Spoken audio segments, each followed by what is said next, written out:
اب یعقوب اپنے 12 بیٹوں اور ایک بیٹی کے ساتھ کینان میں رہتا تھا، جو خدا کی طرف سے وعدہ کیا ہوا ملک تھا۔ یعقوب اپنے ایک بیٹے یوسف سے بہت زیادہ پیار کرتا تھا۔ اب یوسف 17 سال کا تھا اور اس کے باپ نے اسے تحفے کے طور پر ایک بہت خوبصورت رنگین قبا دی، جو کوٹ کی طرح کا لباس ہے۔ لیکن اس کے بھائیوں کو ایسا تحفہ نہیں ملا۔ انہوں نے کیا محسوس کیا ہوگا؟ ان کے چہرے دیکھیں، وہ حسد کر رہے ہیں۔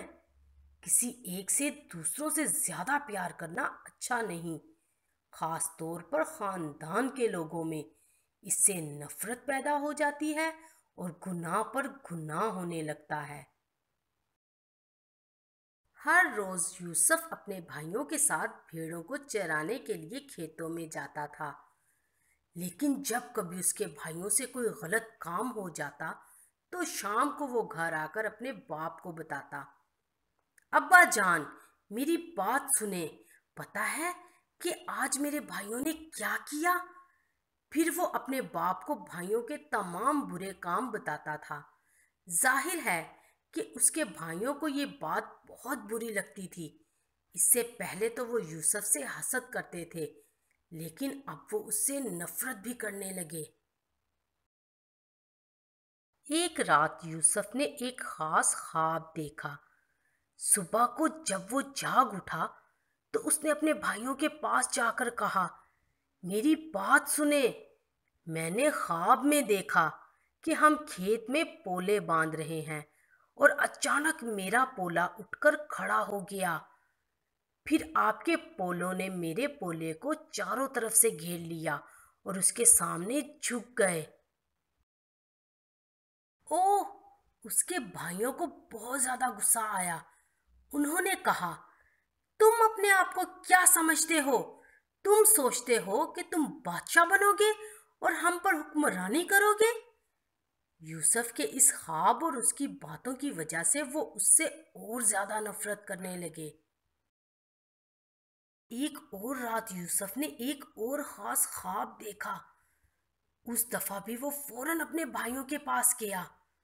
اس نے کہا، بات سنیں، میں نے ایک اور خواب دیکھا اور اس بار سورج اور چاند اور 11 ستارے میرے سامنے جھک گئے۔ اب بھائیوں کے دل بے حد حسد اور غصے سے بھرے ہوئے تھے، لیکن خداوند نہیں چاہتا کہ ہم اپنے دل میں حسد اور غصہ رکھیں۔